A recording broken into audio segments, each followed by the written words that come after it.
Salve, salve minha galera, depois de um tempo aí sem fazer algumas lives, vou voltar a fazer esse trabalho de live, né? Lançar até um nome. Hoje vamos fazer uma live, né, mais do que especial, com essa situação que ora se apresentou aí em Brasília, né, com a possibilidade da ocorrência de alguns crimes bem, bem delimitados. Teremos a participação mais do que importante do professor Caio Rangel, o qual já estou aqui no aguardo para discutirmos algumas posições, né? 10 em 1. Iremos começar já já as nossas ponderações acerca do que aconteceu em Brasília. Eu queria só deixar um pouco claro para vocês que, como algumas pessoas já acompanharam bastante as lives que eu fiz durante um tempo, eu sempre falo de forma jurídica, tá? Eu não costumo entrar em discussões políticas. Então, se alguém tiver alguma dúvida jurídica, eu e o professor Caio Rangel estaremos aí à disposição para responder. Agora, se vier com questões políticas, pessoais e tal, já teve uma pessoa, eu quero que você faça um histórico do que aconteceu. Não, não. Quem falou isso foi Marco Aurélio. Marco Aurélio, eu não sei, ele é jurista, né, ministro do Supremo, mas ele está tendo questões políticas, pelo visto. Ele está entrando numa discussão política e eu não vou fazer nenhum tipo. Ver solicitação do professor Caio Rangel. Caio Rangel. Eu liguei até para você, Genoveva. Caio, me confirma aí se apareceu o pedido. Apareceu ou peguei? Salve, Uma Caio Rangel. salve, salve, meu querido Cristiano Lázaro, uma honra estar aqui, todos os seguidores também. Hoje uma resenha muito boa, né? Resenha, claro, estava ouvindo você aqui antes de entrar, uma resenha eminentemente técnica, né? Como tem que ser nosso papel enquanto jurista, da imparcialidade, da alheiabilidade, a despeito das nossas convicções políticas e ideológicas. A nossa responsabilidade aqui é para com o nosso aluno, para com o nosso seguidor, e de fato a ideia é ser uma live bem objetiva, né? Na verdade, eu me convidei, né, Cristiano Ladra? Você vi que você tomou a iniciativa aí para fazer essa live, teve a coragem, né? Primeiro, te parabenizar pela coragem de falar de um tema tão delicado, em tempos tão difíceis de discurso de ódio, que ninguém consegue ouvir nem respeitar a opinião do outro. Então, primeiro, parabenizar pela coragem. E estou aqui para dividir essa missão com você. Muito obrigado por ter aceitado o meu pedido de convite para a sua live. Você não pede, você manda. Bom, irmão, aqui 22 e 3, né, pelo princípio da duração razoável da live, como você mesmo propaga isso, eu, né, já temos as questões iniciais. Eu vou fazer só um comentário inicial antes da gente discutir qualquer coisa nesse sentido, que é, na verdade, gente, a primeira posição que eu e o professor a gente pensou em discutir com vocês é a questão do afastamento do governador pelo ministro do Supremo. Tá? Isso realmente precisamos tomar um pouco de cuidado com a questão da utilização da politização do, né? Porque, veja bem, quando você utiliza o direito para reprimir algo e você cria uma fenda de ilegalidade, você justifica a própria ilegalidade. Se você abrir uma fenda para justificar uma ilegalidade. Então, se houve algo errado e você viola um direito para justificar o que você fez, você abriu uma fenda perigosa. E a atitude do nosso querido Alexandre de Moraes é uma fenda perigosa. Por quê? Porque o Supremo ele não tem a competência originária para afastar o governador, ainda que do DF. Teria que ser o STJ. Então, essa primeira decisão de Moraes, ainda que tenha sido provocada, Caio, o que me chamou a atenção é que foi provocada pela AGU. Então, geralmente, você entende que essas pessoas elas são dotadas de um conhecimento jurídico ilibado. Mas, presta atenção, sabe o que eles fizeram, Caio? Eles estão utilizando o inquérito das fake news, né? Que já é uma aberração jurídica, porque é judicialiforme, Perfeito. abolir em 88 e eles já estão jogando isso. Então, estão pegando tudo nesse pacote e jogando dentro do inquérito da fake news.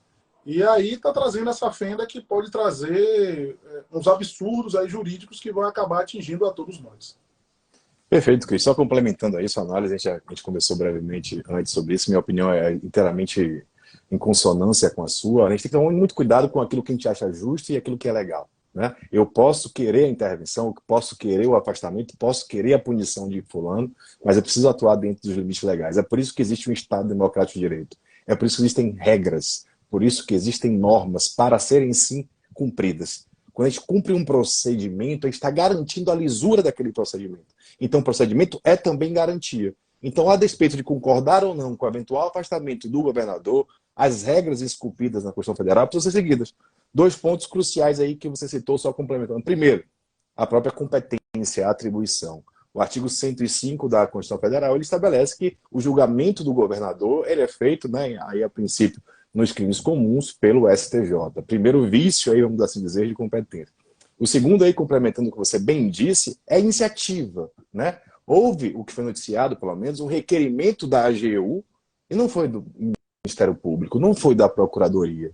E sendo bem grosso aqui, para quem ainda não está pegando um processo penal. Gente, um requerimento, porque não é legítimo, não é um requerimento, então a decisão seria nesse viés de ofício, pelo menos essa é a minha opinião técnica, jurídica, não sei se você compartilha, mas esses 2 vícios para mim principais. Primeiro, repito, o artigo 105 da CF. Segundo, a própria iniciativa, gente. Não existe medida cautelar, o artigo 282, parágrafo 2º do CPP já deixa de maneira muito clara a inexistência cautelar de ofício. E quando eu tenho um órgão que não é legítimo para fazer aquele procedimento, é rasgar realmente, de fato, a Constituição, pelo menos no sentido político e não no sentido físico, como foi feito. Mas, de fato, é isso. Você citou um ponto muito importante que pouca gente comentou, e aí eu lhe dou esse parabéns aqui de público, é que essa decisão ela foi dada, foi prolatada dentro de um bojo já de um inquérito policial. Policial não, de um inquérito. Não é policial, é o costume da fala, como você bem disse. Esse inquérito aí que apura supostos atos antidemocráticos, na fake news. Então, a justificativa que muitos professores, muitos juristas estão dando para legitimar a decisão do ministro, para mim, é uma incongruência, né? É você tapar o sol com a peneira, não é porque o processo começou a seguir errado que eu vou continuar seguindo errado. Então, muito bem colocado por você, que está do outro lado assistindo, complementando o Cristiano e já devolvendo a palavra para ele. Creio eu, isso é um entendimento, não sou processualista, me avarando aqui na sua seara, Cris, que o fato de ser feito um pedido dentro do bojo de um inquérito que tramita no STF não legitima. Porque, primeiro, o pedido não deveria ter sido feito naquele bojo. E existe uma Constituição Federal por cima disso, que deve sim ser respeitada. Então, o primeiro ponto que a gente chegou aí depois, estamos discutindo a legalidade, a constitucionalidade da decisão que afastou o governador do Distrito Federal. Bola sua, meu querido. Vamos ficar nessa resenha aqui. É isso. Então, assim, já me casou essa estranheza, né? O próprio governador, eu não sei como é que o Ministério Público também tem a questão de se arvorar na inércia do Ministério Público. Então, vamos partir para uma discussão que não seria salutar dentro dessa inércia do Ministério Público, que aí vai trazer as paixões à tona em relação. Pois bem, meu irmão, uma das coisas que nós estamos percebendo e que nós vimos, claro que de prima facie, por informações, por pesquisas, são alguns delitos que, ora, estão imputando a essa questão da... Vou utilizar o termo que utilizaram, invasão. Não vou usar termos pejorativos aqui para não trazer nenhuma discussão um pouco maior. Então, vamos trabalhar com invasão lá dos 3 poderes. Pois bem, meu irmão, o que me chama a atenção ali, nós já temos aqueles crimes básicos, tá? A gente vai falar deles. Mas tem alguns crimes ali que talvez é possível que tenha acontecido. Furto. Você acha que pode ter acontecido furto ali? Sim, foi noticiado, inclusive, alguns furtos também. E aí você soube que teve o furto de armamento? Soube também. Munição, armas. Boa colocação. Teve esse também. Agora me chamou a atenção, também, depois a gente vai para os crimes que o pessoal quer mais ouvir, querem querem ajustar a tipificação para incêndio. O que é que você acha? Incêndio? Não vi essa tipificação, não. Tocaram fogo, foi, mas houve um perigo comum. Isso. Aí tem uma galerazinha que está dizendo ali que você pode tipificar o crime de incêndio. Aí eu estou perguntando ali como foi o incêndio, a perícia vai trabalhar de que forma. Eu não sei. Tem um pessoal ali querendo trabalhar com incêndio, eu também não vi. Não sei Inclusive, quem quiser colocar aqui a opinião, aqui é um espaço aberto, vamos trocar ideia. por favor. Mas pegando tecnicamente, não vejo como incêndio, porque incêndio, artigo 250, é um crime contra a incolumidade pública, né? Ele demanda aí essa comprovação, como você bem disse, desse perigo concreto à coletividade, não bens jurídicos específicos. Boa colocação. Que é o que tu citou outro, atentado violento ao pudor. Diga aí, Cris. Isso aí nem importunação sexual seria, quanto mais o atentado que ele está querendo discutir, a gente chega lá também. O que é que você acha, meu irmão Carlos Rangel, da questão da associação criminosa versus organização criminosa naquele caso em particular? Interessantíssimo. As pessoas estão discutindo sobre associação criminosa. É possível que a gente configure até mais fácil a associação criminosa, mas se tiver uma questão de liderança, uma questão de financiamento, como estão discutindo, talvez a tipificação não teria que ser mudado de associação para a organização. O que é que você tem pesquisado? Se você pesquisou ou você também visualizou um pouco sobre essa Perfeito, maravilha. Para quem está chegando aí, perceba a multiplicidade de delitos possíveis de serem imputados, né? Claro que a gente não é leviano, estamos sendo os técnicos, a análise tem que ser individualizada. Tem que existir uma investigação, um devido processo legal, para futuramente averiguar ou não punição, como qualquer outro processo. Né? Não é porque são atos de um lado A e do lado B que eu tenho que rasgar a Constituição, rasgar o processo penal. As garantias são sim para todas as pessoas, mesmo aquelas que querem derrubar as garantias. Mas dentro dessa perspectiva, Cris, você falou muito bem do furto, você falou muito bem também aí da questão do incêndio, não visualizo. Com relação a essa constituição de pessoas, me parece muito plausível sim essa tipificação que você trouxe.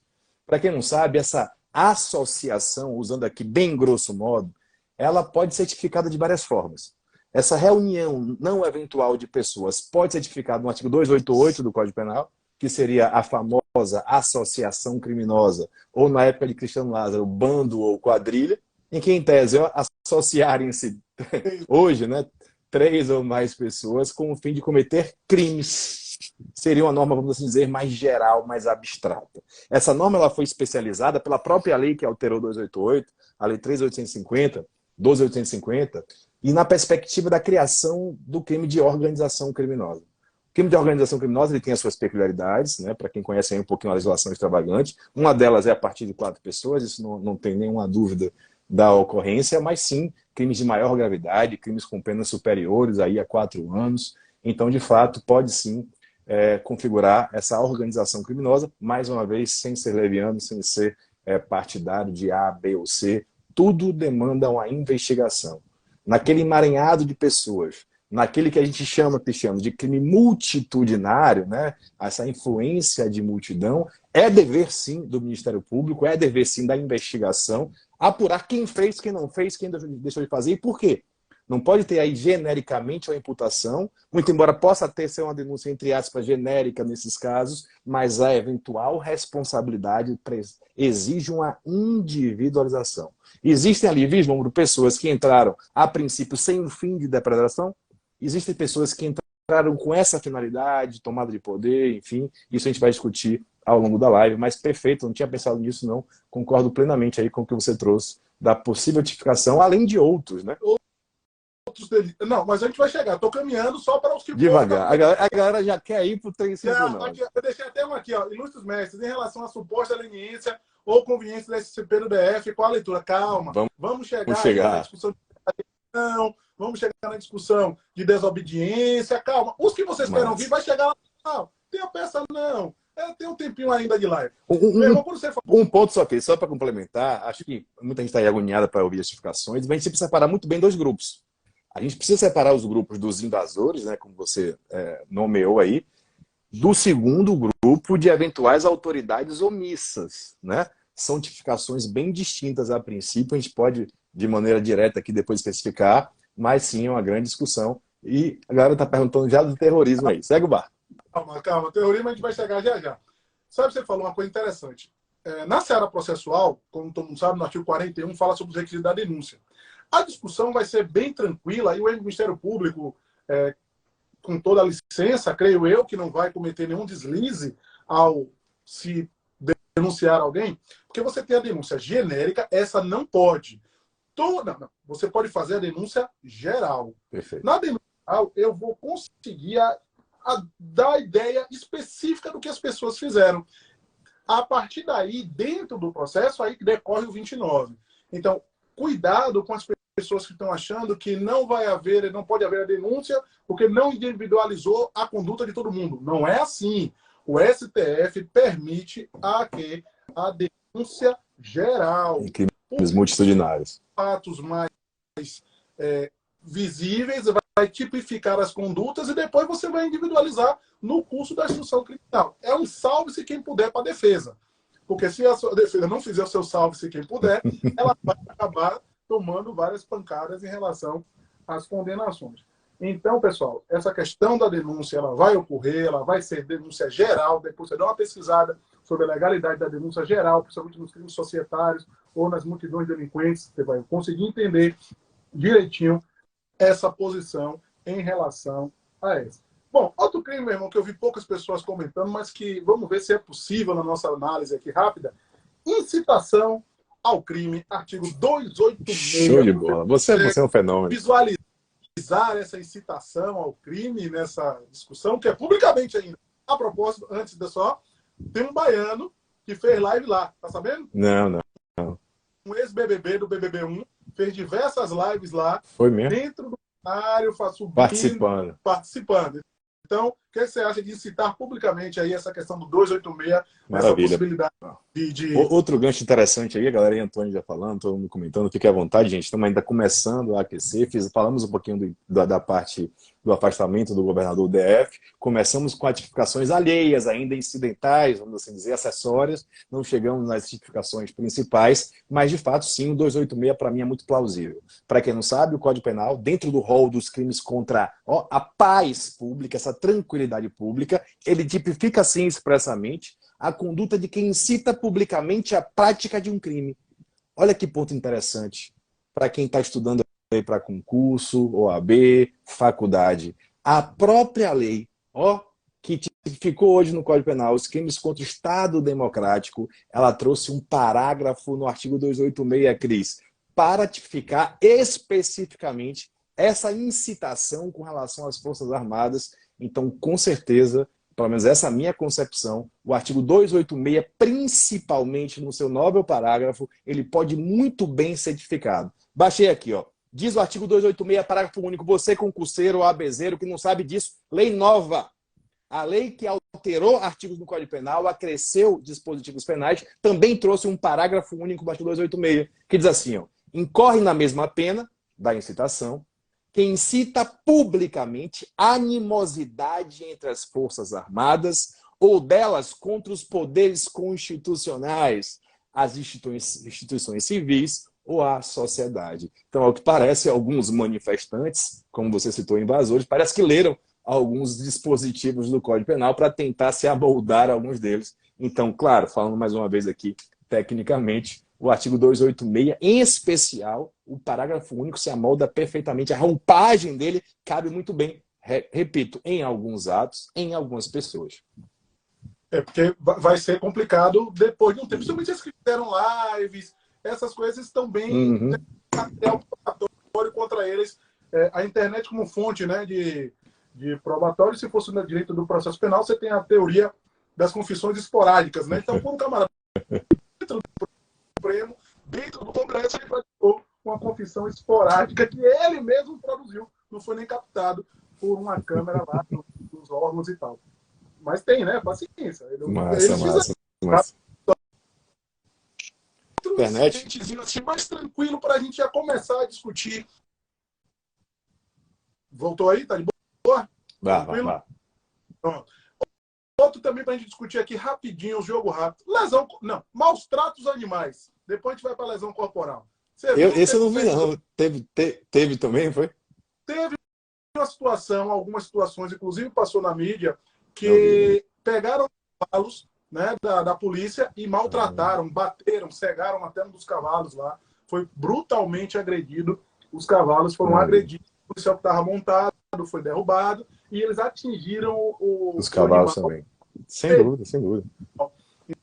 Então, também, né, para essa discussão, eles também Ótimo. podem, no crime de maus tratos a animais, e as penas, ao que De barra de parece, ferro, caramba.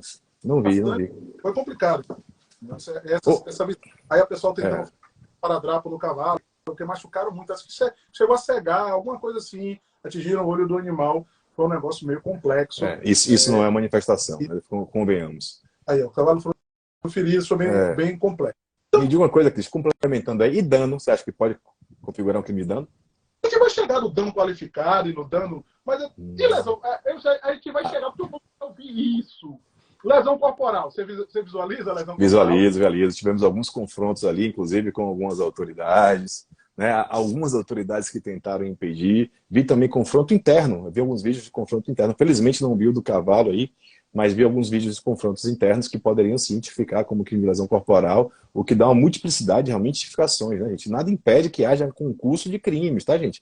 São bens jurídicos diferentes, vítimas distintas, momentos distintos, dolos distintos. Então, o mesmo indivíduo ele pode sim incidir em diversos tipos penais e ter as reprimendas aí legais. Claro, mais uma vez, sendo redundante, mas é importante a gente falar desse tema, individualizando as condutas. Eu não posso ter uma imputação geral, uma condenação geral, porque A bateu no cavalo e B não bateu no cavalo. Então, com certeza, sim, pode, de qualquer forma, configurar lesão corporal aqueles que sim ofenderam a integridade física ou corporal de outra, nas normas do artigo 129. E a gente tem que deixar ainda bem claro, irmão, essa lesão corporal foi praticada contra o agente da segurança pública. Perfeito. A depender da extensão... Pode ser até de um. Pode ser até hediondo. Então, gente, os desdobramentos ainda são muito incipientes dessa discussão, que ainda vão surgir mais discussões. Meu irmão, assim, ó, a gente vai começar agora a entrar no que você quer, que vai ser dano qualificado, tentativa de golpe, aquele negócio tudo. Tem algumas perguntas aqui que fizeram, principalmente do impeachment. Como a gente falou no início, essa discussão do impeachment, gente, o Brasil ele tem duas jurisdições, tá? A política e a judicial.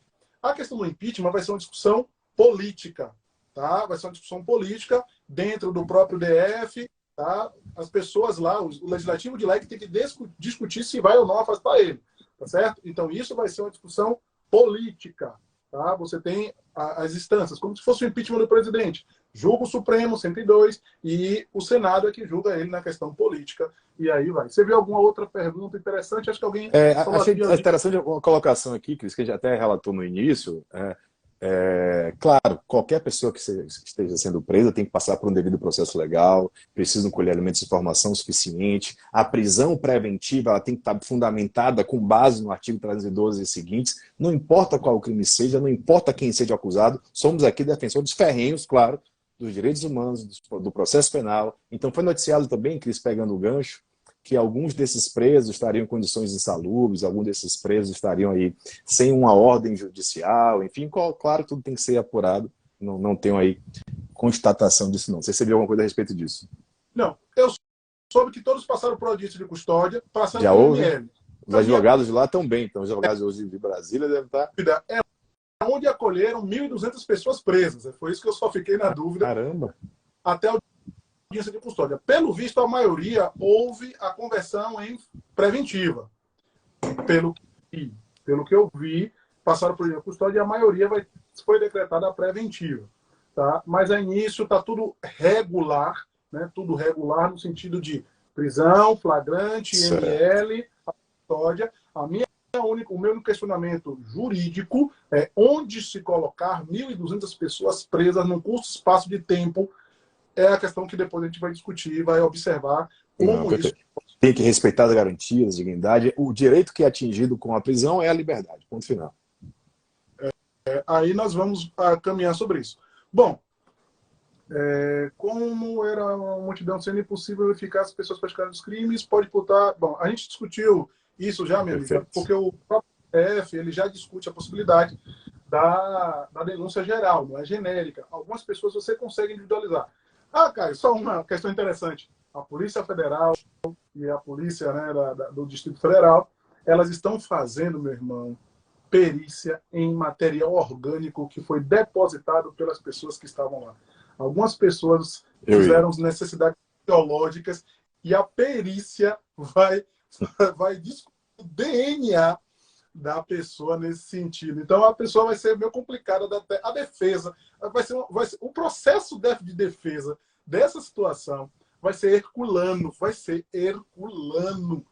Vai ser uma coisa assim absurda diante das possibilidades. Eu acho que por isso que Kelvin falou mais cedo em atentado violento ao pudor, que não existe, tá, gente? O crime de atentado violento ao pudor, talvez o de ato obsceno, mas não me parece que era o dolo, não, que era o intuito aí, não. Não tinha lá. Mas eu vi, é. Não tinha, não. Bom, ali aqui fazer outra coisa. Pois bem. Bom, mesmo, você chamou aqui a discussão do dano, né? Da questão do crime do dano qualificado. Bom, gente, o crime de dano em si é um crime relativo de baixo potencial, né? De baixo potencial ofensivo ele. Contudo, quando você vai discutir o dano ao patrimônio público, aí você pode ter um aumento significativo da relevância nessa discussão. Então, Caio perguntou, você vê a possibilidade do dano qualificado porque teve a destruição do órgão público? Aí não tem nem o que a gente discutir em relação a isso. Vai ser inconteste a quantidade de situações que nós tivemos em relação ao dano, né, realizado pelas pessoas que estiveram lá nesse evento, e isso vai trazer algumas responsabilizações, porque, na sua visão, eles vão fazer como? Vai colocar continuado, vai botar formal impróprio, porque foi uma destruição de várias coisas e tal, e eu não sei ainda como é que eles vão fazer. Me parece que o dano eles vão tentar configurar aí, talvez até como um crime único, por ser um patrimônio geral, em concurso com outros delitos, mas realmente é uma conduta bem difícil, né? Se você pensar que foram, pelo menos para algumas pessoas, que quebraram diversos andares, diversas partes diferentes, em momentos distintos, então não vejo aí com a tecnia, não, a eventual imputação de concurso de crimes. Será que eles vão utilizar o mesmo entendimento, meu querido, da questão do roubo em relação ao transporte coletivo? Será que será... Perfeito. Do formal, né? A política criminal que aplica um formal próprio, é isso? Será que eles vão utilizar esse balizamento, né? Porque... senão a pena vai ficar realmente alta. Né? A gente não sabe. Porque o meu medo, né? A largada, como a gente discutiu logo no início, juridicamente, gente, tá? A largada tá meio turva. Estamos trabalhando com águas turvas aí, e aí a largada sendo turva, pode ser que o final também já tenha uma consequência maior. Perfeito. Sim, perfeito. E quer discutir sobre o terrorismo, dê aí sua opinião, meu amigo. Essa foi a pergunta que eu mais ouvi, gente. Muita gente, inclusive juristas, falando a respeito. E fiz até uma enquete no Instagram, quem quiser ir depois seguir, segue o professor Cristiano Lazo, @Caio Rangel, Direito Penal. E muita gente, talvez do ponto de vista, vamos assim dizer, atécnico ou popular, vem imputando, atribuindo esses indivíduos a possível tipificação de terrorismo, né? Aí aqui, claro, tem que ser uma opinião técnica, lembrando que o direito não é jamais longe disso sendo a ciência exata, alguém pode ter posicionamentos diferentes, já havia inclusive posicionamentos diferentes, recente até no Jornal Nacional, agora estava assistindo, mas não concordo não. A minha concepção, do ponto de vista legal, estritamente legal, já disse, não é político, é jurídico, é legal, não parece-me que a conduta se amolda ao crime de terrorismo. A lei de terrorismo ela é muito específica, talvez, inclusive, tenha pecado nisso bastante, Cristiano, e ela traz algumas finalidades específicas. Ela exige, sim, que os atos tenham sido praticados como forma de xenofobia, discriminação racial, e ao que parece, olhando, claro, grosso modo aqui, não vejo de maneira correta a tipificação. É importante dizer isso, gente. Não é que não possa dizer que não é um ato de terrorismo, porque o direito ele não se apropria do português, do vernáculo, do dicionário. Do ponto de vista jurídico, não é o fato típico, não é o tipo penal, não se afigura, essa é a minha concepção, claro, não se afigura aí, a princípio, o crime de terrorismo ou os crimes de terrorismo, porque a lei exige, sim, algumas finalidades específicas. Baixei aqui só para vocês olharem brevemente. O artigo 2º da lei diz assim: o terrorismo, muita gente perguntou isso, do ponto de vista técnico, tudo bem. A técnico, você pode falar do jeito que você quiser. Pode chamar de vândalo, pode chamar de invasor, terrorista. Do ponto de vista jurídico, que é o nosso papel aqui, como sempre, prezando aí pela idoneidade, legitimidade de falar que a gente tem, o artigo 2º diz assim: o terrorismo, o crime de terrorismo, consiste na prática por um ou mais indivíduos dos atos previstos neste artigo. Tem uma sequência de atos. Mas olha o detalhe, gente. Por razões e eu não posso fugir da legalidade, por razões de xenofobia, discriminação ou preconceito de raça, cor, etnia e religião, além de outros detalhes. Então, essa é a minha concepção. Não sei se você concorda, Cris, fique à vontade também para discordar. É por isso que a gente é amigo. Eu acho que você foi perfeito, meu irmão, nesse ponto.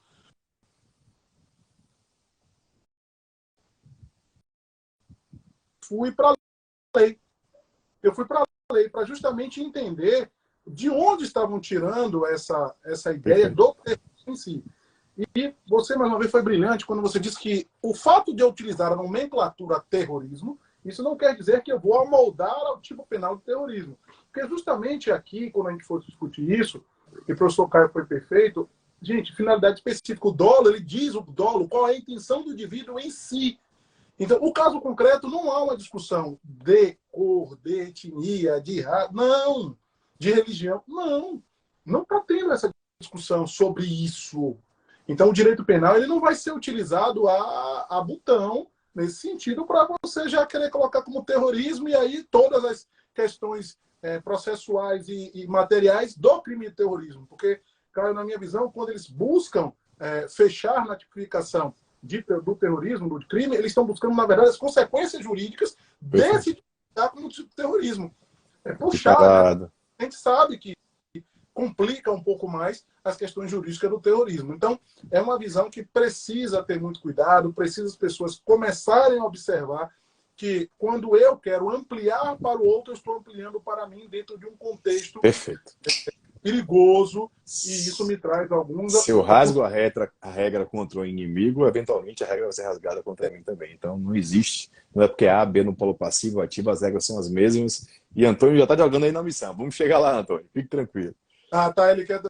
Não, a gente chega lá. Você quer já discutir um pouco sobre a tentativa da abolição e a tentativa de golpe? Eu quero ouvir sua opinião, Cris, sobre esses crimes contra a ordem democrática, Estado Democrático de Direito, que muita gente vem noticiando, nem sempre tecnicamente, mas esses atos, se serviram para alguma coisa, foi pelo menos para trazer à lume esses dispositivos que estavam na legislação há pouco tempo, já faziam parte, né, diferente um pouco da Lei de Segurança Nacional, que não existe a Lei de Segurança Nacional hoje, os crimes foram incorporados ao Código Penal. Então, hoje, as condutas, né, aí, dentro do rol de crimes contra a administração, em sentido amplo, é importante ser dito, foram acrescidos, foram insertos aí alguns dispositivos penais novos. Então, voltando aqui para quem é concurseiro, para quem faz OAB, quem faz aí múltipla difusão do conhecimento, ou é aluno nosso lá de graduação católica do Brasil inteiro aí, são tipos penais que, se já iam cair em provas, depois desses fatos aí, eu tenho certeza absoluta que eles vão despencar. Porque, em tese, sem se pensar num passado recente, seriam atos que, a princípio, não seriam tão plausíveis, tão visíveis. Se lesse o dispositivo 10 anos antes, 5 anos antes, eu ia achar apenas um dispositivo figurativo, um dispositivo simbólico, mas, infelizmente, estamos vivenciando atos desse tipo por alguns indivíduos, sim, que cometeram crimes e devem ser tratados consoante as normas legais. Quero saber sua opinião, quais seriam os enquadramentos, muita gente falando por aí, queria ouvir você um pouquinho. Bom, em minha modesta opinião, qual foi a sabedoria? Eu não gosto muito de utilizar esse termo, mas eu vou dizer que o legislador foi sábio no seguinte. Porque ele já começa dizendo assim, ó, ele não fala em abolir, ele fala tentar. A mera tentativa já configura. Então, a pergunta vai ser, qual a motivação daquela situação em Brasília? O que é que eles quiseram? Eles vão ser os responsáveis por essa tipificação. Olha comigo. Tentar, com o emprego de violência ou ameaça, abolir o Estado Democrático de Direito, impedindo ou restringindo o exercício dos poderes constitucionais.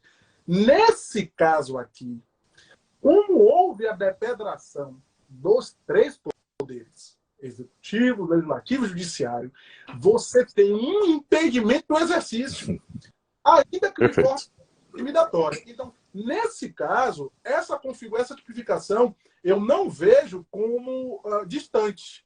Eu não estou vendo ela distante. Porque se você fizer análise conjuntural, o Supremo não pode ter hoje nenhum tipo de audiência. Os 3 poderes, né? Lula entrou na sala dele porque disse que a porta era blindada de não sei o que lá, das quantas, e aí ele conseguiu entrar. Então, esse tipo penal, em minha modesta opinião, como fui aluno de professor Caio Rangel, na minha modesta, esse tipo penal está um pouco configurado. O outro golpe... Perfeito. Só complementando antes de ir para o próximo, você tocou num ponto aí que talvez a galera não tenha percebido, que é a vinculação que o dispositivo faz. Né? Você bem disso aí. Ó. É tentar, com emprego de violência ou grave ameaça, abolir o Estado Democrático de Direito. Como? Impedindo ou restringindo o exercício dos poderes constitucionais. Então, dada a magnitude, não é uma mera ameaça, dada a magnitude dos atos que de fato impediram, ou, na pior das hipóteses, ou melhor das hipóteses, restringiram o exercício dos poderes, também não vejo aí que será afastada de tipificação. Ela se amolda, pelo menos para, claro, alguns agentes. Não estamos aqui de maneira nenhuma generalizando condutas, nem defendendo partido político A, candidato A ou candidato B. O fato é que, sim, alguns atos foram criminosos, muitos atos foram criminosos, sim, e uma tipificação muito coerente do ponto de vista técnico, jurídico, penal, que tem pena relativamente alta, né? De 4 a 8 anos, mais a pena da violência é esse, porque Cris citou muito bem, porque houve sim um impedimento ou pelo menos uma restrição do exercício dos poderes. Estão fechados até hoje. Então, aí é que tá. E essa pena já afasta o NPP, né? Isso. Além da violência, da ameaça. Já afastou o NPP. E outro ponto. Agora, esse aqui, meu irmão Caio, a gente pode discutir um pouco mais. Golpe de Estado. Tentar depor, por meio de violência ou grave ameaça, o governo legitimamente constituído. Esse aqui, eu já não consigo visualizar muito essa situação. Porque eu entendo, não sei se você entende dessa maneira, a questão do abolir de forma violenta, eu consigo enxergar um pouco do golpe do Estado. Eu não sei se você consegue visualizar, então me corrija se eu tiver um pouco... Porque esse tipo de penais eu consigo ver um pouco do tentar depor por meio de violência ou grave ameaça, o governo legitimamente constituído, eu consigo enxergar um pouco disso no outro tipo penal. Tanto que as muito penas parecido. são iguais, né? Praticamente as penas são iguais. Então, não houve direcionado ao executivo. Esse ponto aqui, talvez, eu não consigo visualizar ainda a possibilidade da concorrência desse dois tipos. Até com uma tese de defesa, né, vamos dizer. Eu errei, desculpa. Eu não falei como é? Desprovido da defesa. Da capa de advogado. Correção aqui de forma veemente, mas realmente tipo o que eu quis dizer, que se você tinha um princípio da consunção, que o crime meio do crime... Eu fiz já essa desculpa, realmente falha não. E só complementando aí que o Vitor citou, a lei fala lá no entendimento, Vitor, ele fala também, de alguma forma, claro, formalmente, abstratamente falando, para alguns é possível, minha concepção, claro, essa tipificação. Então, o fato de haver decisões não impediria. O exercício não é pleno. É possível que você visualize ele, é possível que tenha, né?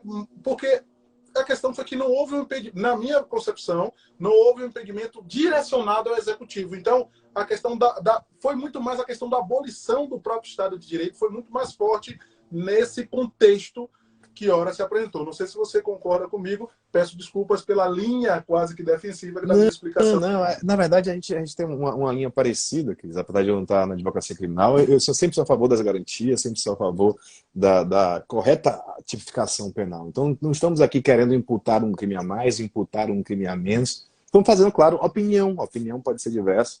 Compartilho em grande parte aí o que você acabou de dizer. Esse 359M, primeiro ele se confunde realmente muito com L, né? Para quem chegou aí, falamos primeiro do 359L, que tem um nome iure chamado, olha que nome engraçado, entre aspas, abolição violenta do Estado Democrático, e o 359M, que é o golpe de Estado, até utilizaram aqui a nomenclatura um tanto quanto popular. Ao que me parece, esse 359M, o indivíduo tem que ir além. Né? Não apenas impedir, restringir, ele pretende, de fato, derrubar o governo legitimamente constituído. Né? Que seria, aqui não está claro isso, mas seria, a princípio, o Poder Executivo. Mas, claro, uma investigação mais profunda, que vai averiguar quais foram os financiamentos, quais foram os objetivos, se é que houve. Se o objetivo fosse esse, de fato, pode configurar a tentativa dessa deposição. É um tipo plausível também, mas, claro, ao que parece, precisa de uma incursão probatória um pouco maior com aquilo que a gente consegue visualizar nesse momento. O 359L me parece se amolda mais perfeitamente, assim, por assim dizer. Vamos chegar lá, Passos. E Uma galera aí que foi meu aluno, um beijo, um grande, um abraço. Às vezes não dá para ler todo mundo, gente. Saudade de vocês, essas lives são ótimas por causa disso. Os benefícios da tecnologia. Ele está aqui quase 11 horas da noite conversando com um grande amigo que eu pouco vejo na prática, mas é uma honra sempre.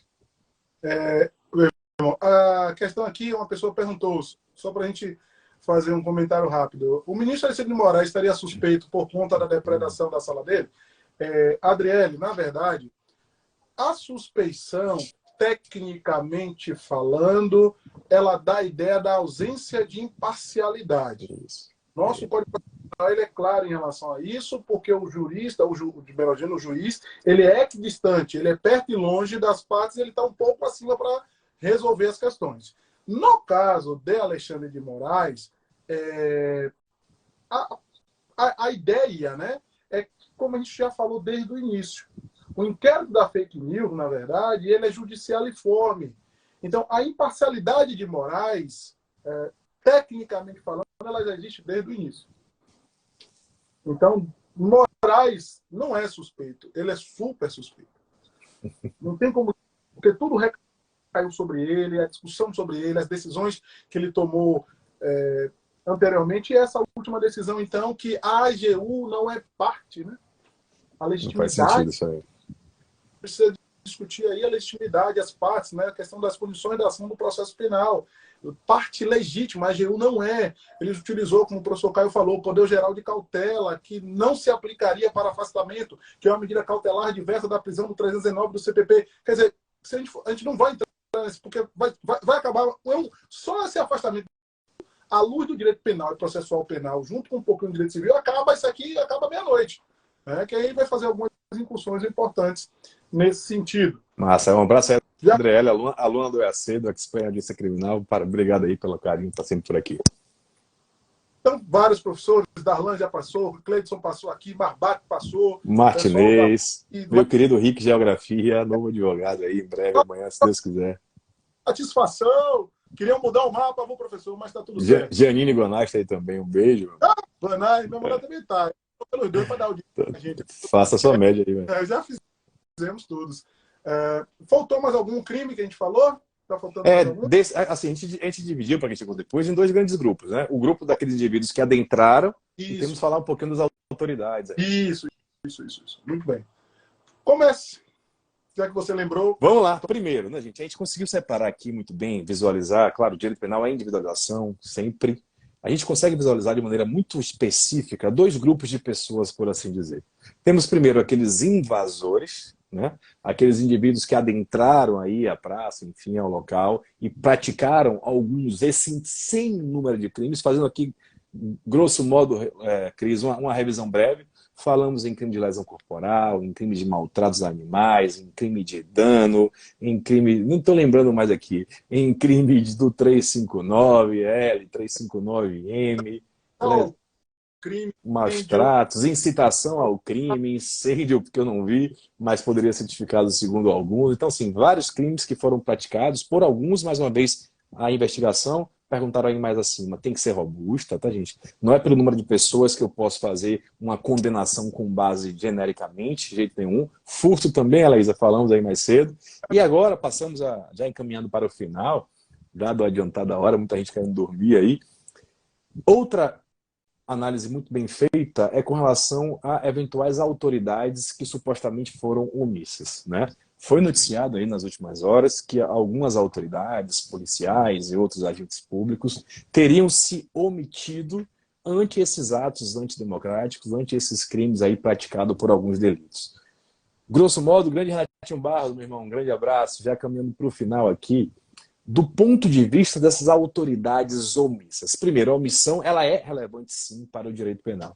A omissão ela pode sim ser penalmente relevante se eu tiver um binômio muito específico. Então, antes de tudo, é importante entender isso. A omissão é penalmente relevante para quem tem o poder agir e tem o dever de agir. Então, primeira ideia, eu tenho que analisar a possibilidade e o dever. Pronto. Autoridades policiais. Exatamente. Difícil, Céu. Em se omitindo, tem que verificar o porquê se omitiu. Se omitiu por não ter condições de evitar, dado o número de pessoas, ameaça, alguns foram agredidos, lesionados, me parece uma conduta plenamente justificável e atípica por falta do poder-dever, mas, claro, eventuais autoridades que se omitiram, podendo agir e devendo agir, me parece, Antônio Pedro, que uma tipificação, a princípio, que seria possível, plausível, seria sim a prevaricação, que é um crime, claro, omissivo próprio, né, gente? Se a gente deixa de agir movido, lembre disso? Por sentimento, por interesse pessoal. Ele deixa de fazer algo, além de outros verbos, então poderia sim ser tipificada como crime de prevaricação e também, ó, gente, importante ser dito, enquanto garantidores, a depender dos atos, a depender da investigação, poderiam inclusive praticar os crimes que nós narramos agora, ou seja, os crimes praticados pelos indivíduos que são invasores. Então, dentro dessa perspectiva, eu posso ter identificação específica sim, 319, talvez até abuso de autoridade, mas, de fato, podem se configurar os mesmos delitos ante o dever de agir. Lembro sempre, tecnicamente falando, não é simplesmente não fazer, é não fazer podendo e devendo. Isso também tem que ser analisado caso a caso. Podem se incluir no artigo 29 ou mesmo responder por crimes autônomos. Você acha o quê, meu queridão? Meu irmão, eu percebi também isso. Pode ser o 319, pode ser também, a depender do que venha a se discutir, pode ser uma corrupção passiva privilegiada, se eles não fizeram isso porque cederam a pedido. Massa. A gente ainda não tem essas configurações de como surgiu isso. Quando o professor Caio falou da omissão penalmente relevante, devia e podia, sempre esse binômio vai ter que ser observado, sempre dessa possibilidade. Também, irmão, surgiu a possibilidade de outros crimes que poderiam ter sido praticados contra os agentes públicos, como desacato, tá? Sim, e desobediência. sim. Então, para ser desacato, tem que ter alguns dos agentes não vão incidir nessa parte que a gente falou agora. 319, claro, tá atuando. A omissão penalmente relevante. Então, ainda há, em relação aos agentes públicos, essas tipificações, que podem ser só essa, 319, eles ainda podem ter sido sujeitos passivos, né? Eles podem ter recebido a conduta, e ainda assim também, pessoal, vocês vão ter que observar que para os agentes públicos, os agentes políticos, eles ainda têm o problema da improbidade administrativa, porque houve dano ao erário, ao patrimônio, eles não enriqueceram ilicitamente. Até então não tem nenhuma conversa de que alguém foi financiado. Mas os princípios... né? A gente ainda não tem como essa configuração. Então, ainda teremos repercussões na seara da improbidade administrativa da nova lei que está aí surgindo, que já surgiu, né? A gente veio palestrando sobre isso durante bastante. Sua especialidade aí. Complementando o que você disse aí para a galerinha que está estudando crimes com administração, gente, percebe que são crimes muito parecidos, né? Você falar em desacato, em desobediência, falar em corrupção passiva privilegiada e falar em prevaricação demanda um estudo prévio. Carol está por aí, nova advogada, então tomem cuidado, tá? Desacato, o intuito é desacatar, ofender vamos assim dizer, a imagem do funcionário público. Desobediência é um ato pacífico, é simplesmente a princípio aí você não cumprir. Mas é importante se diga, Cristiano fez um adendo muito importante para quem é concurseiro também aí. Ó. Isso é a diferença prática do crime de prevaricação para o crime de corrupção passiva privilegiada. O crime de prevaricação, que eu costumo dizer, é uma autocorrupção. Eu deixo de fazer porque eu quero. Porque existe um interesse, um sentimento pessoal por apreço, por ódio, enfim. Se o ato parte do próprio agente, não vou impedir, devendo, ele pode responder prevaricação. Já a corrupção passiva privilegiada, o agente também não recebe nada, a princípio, para não ser a corrupção passiva do caput, mas ele deixa de agir justamente em razão de um pedido ou influência aí de outro. Então seria uma tipificação aí bem explícita, né? Na verdade, a corrupção passiva privilegiada seria nesse sentido. Manda aí. Aqui ele colocou também falando sobre a questão da resistência, uso de algema. Sim. Isso, o delegado, gente, eu parto do princípio que quando envolve Polícia Federal e algumas outras, como as pessoas que são delegados lá do DF, são pessoas que estudaram muito para passar um concurso de altíssimo grau de dificuldade, eles vão justificar o uso da algema já no auto de prisão em flagrante. A maioria não faz isso, cara. Eu não vejo, mas eu já peguei alguns inquéritos que o delegado justifica, ele foi perfeito, ele bota a súmula, tudo bonitinho, dizendo, usei a algema por isso. Tem alguns caras que são realmente diferenciados no atuar deles. Então, nós fizemos Grande 50 minutos. Alanzinho. Alan já entrou, Carol Veloso, né? Você viu o Carol Veloso iniciante, imagina. Eu? Carol Veloso. Não, você falou Carolzinha, aí falou iniciante, alguma coisa assim. Não, fenômeno. Claro que conheço Carol, tá doido. Carol, a gente foi estagiário de Carol, Argentina. Você se dá um pouco no graça com Carol. Não, é fenômeno, professora. Gilberto, mas tudo bem. Identificação facial aí, eu acho que É mais com Harvey Specter, não? Aquele cara do Suítes. Quem? Eu esqueci o nome do cara do Avatar lá. Eu tinha que falar o nome do Avatar, eu não vou lembrar. Mas eu lembro, essa memória minha não me traz. Grande Clérison Amorim, saudade de você, meu irmãozão. Radialista fenômeno. Vamos fazer um apanhado geral, Cris, para fechar? Um apanhado geral? Bora. Para quem chegou depois aí, galerinha, a live vai ficar salva. Cris vai salvar aqui. Joga lá no YouTube também. Bota para essa galera para conhecer seu canal, que é muito bom. E vou jogar o link para você também. Aí publica compartilhado comigo. Você sabe fazer isso ou você é de outra geração? Você sabe? Eu sou da outra geração. Quer que deixe no feed? É isso. Na hora que você publicar no feed, tem lá, convidar colaborador. E aí isso. Publica nos dois de vez. Tá vendo que é importante você empreender? É porque que eu jogue, você então... que vai publicar, entendeu? Você que vai publicar, você publica junto. Pronto. Quem chegou aí depois, galerinha, a live vai ficar salva. A gente falou aqui de vários pontos, claro, lembrando sempre, análise objetiva, análise direta, análise jurídica, eminentemente jurídica. Para além das nossas convicções, entendemos que a apuração deve ser feita nos rigores da lei, nada mais, nada menos. Para quem praticou atos antidemocráticos, ser responsabilizado como tal. Para quem não praticou, não deve ser responsabilizado. Não, diga, irmão. Não, a doutora Renata aqui falou que nós falamos do dano. Falamos do dano. Falamos sim. O dano qualificado, falamos tudo direitinho sobre a questão até da lesividade do crime de dano, que inicialmente ela é leve, mas quando vai para a relação pública ela se torna um pouco mais gravosa. Discutimos até a possibilidade do dano como um concurso material, ou será formal ou impróprio, que nós ainda não sabemos ainda. Nós não chegamos à discussão e fizemos até um parâmetro entre o crime de dano e o roubo a coletivo para saber como é que a jurisprudência vai montar. Você é um fenômeno. Vai montar. Então, perfeito. Vamos lá. Nós falamos sobre o afastamento, né? Primeiro, antes de tudo, a possibilidade de afastamento, a legitimidade da decisão do ministro Alexandre de Moraes. Grosso modo aqui, dois pontos que, no nosso sentir, inviabilizariam essa decisão, tornariam ela ilegal. Seria, primeiro, a competência, a legitimidade não seria dele, seria do órgão do STF, do STJ. Segundo, a iniciativa, o requerimento foi feito pela AGU, quando na verdade deveria ter sido pelo Ministério Público, PGR, enfim, o que, para mim, macula esse ato. Em contrapartida, do ponto de vista defensivo, muita gente aí defendendo que, como o pleito foi feito no bojo de um inquérito que já tramita no STF, isso, em tese, legitimaria só aí um contraponto, alguns professores defendendo. Do ponto de vista dos crimes, lembra aí quantos crimes foi isso que a gente falou aqui brevemente? Furto, associação, organização, incêndio, maus tratos, animais, dano, Estado Democrático de Direito, golpe de Estado, misericórdia, a gente falou de tanto crime. Prevaricação, corrupção passiva privilegiada, desobediência, resistência, desacato. Resistência.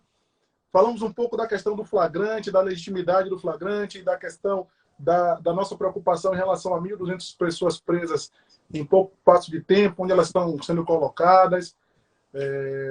Tivemos uma discussão dessa nesse sentido aí, porque tem que se preocupar bastante. Alguém falou aqui, cara, sobre a questão da extradição. Nesse momento, nós não vamos discutir questão de extradição, porque isso faz sentido. E aí vai discutir uma questão política também.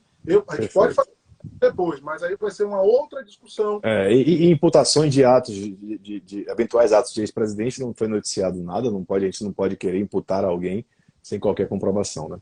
E também vai trazer uma discussão que não é necessária para o momento da nossa live.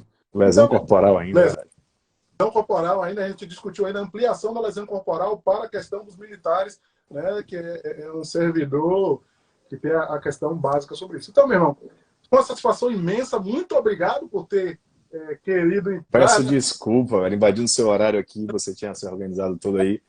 Sabe que eu sou seu fã incondicional. Somos reciprocamente. E foi essa mesma live, muito produtiva. Aceito os convites, próximos Café com Penal, quando você tiver um tempo para mim, né? Eu aceito. Ô, rapaz, a casa é abertíssima. Quarta-feira de manhã, quiser aparecer, é só apertar o botãozinho que estamos juntos. Para quem não sabe, gente, é o professor Cristiano Lázaro, é um amigo de longa data, né? De longa data mesmo, é um irmão que a vida me deu. Tenho um respeito enorme do ponto de vista técnico, do ponto de vista pessoal, ser humano. Então, eu queria aqui de público mais uma vez agradecer e dizer que eu lhe amo, meu irmão. Tamo junto. O final da gente é sempre dizendo que se ama, né? Não tem problema. Se tomar duas, chora. Não é? E se abraça ainda. Ainda se tocar uma música aí, pronto, as lágrimas descem. Mas, meu irmão, satisfação imensa mais uma vez. Esperemos. Vou fazer aqui uma coisa bem diferente. Esperemos não ter tantos temas nessa magnitude para discutir. Né? Com certeza. Espera aí que nós vamos. haja apuração, que fique tudo bem. Todos ficamos meio tensos com essas situações. E só para finalizar, não é defender o lado A, não é defender o lado B. Alguns atos foram, sim, criminosos, independentemente de quem pratique. Né? Os fins, vamos assim dizer, sejam quais forem, não justificam os meios. Não há que se falar em desobediência civil, os atos foram violentos, os atos foram, sim, lesivos à coletividade, portanto, devem, sim, ser processados e, eventualmente, punidos. Pessoal de todo o Brasil, só uma pergunta, tem alguém fora aqui? Tem Salvador, Camaçari, você vê alguém de Lauro de Freitas? Que esteja com insônia aí, que a gente pode levar até umas horas aí. Ó, o pack de verdinho que eu sei. Feira de Santana, tem mais alguém de fora? Católica, múltipla. Tem gente da Estácio que passeou por aí, tem gente do EAC, quem não sabe aí tem um curso de expert, agência criminal, tem gente do DPZ, Direito Penal do Zero, Ave Maria. Vai fazer vou lançar numa próxima live da gente, aluno cá no seu EAC, tem direito a fazer 3 audiências comigo. Porra, gostei. Eu posso fazer também? Olha, tem gente da Itália, aí você tá chique, viu? Você tá ensinando para mim, eu vou levar. Gostei. Vou lançar isso lá. Tá, ele vai botar na prova, porque detalhe, a gente já discutiu muito em fazer audiência. Então eu conheço o trabalho de Caio, conheço a capacidade que ele tem de ensinar vocês a fazer audiência. Então o que a gente vai fazer, Caio?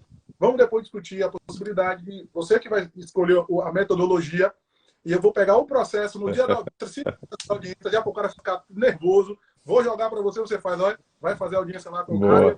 Gostei. Gostei, isso aí. As pessoas precisam de pessoas como você. Na próxima turma, esse brinde está lançado aí para você fazer na próxima turma. Beijo grande, gente. Boa noite, Cris. Um beijo, irmão. Tchau. Obrigado aí. Compartilha o negócio lá.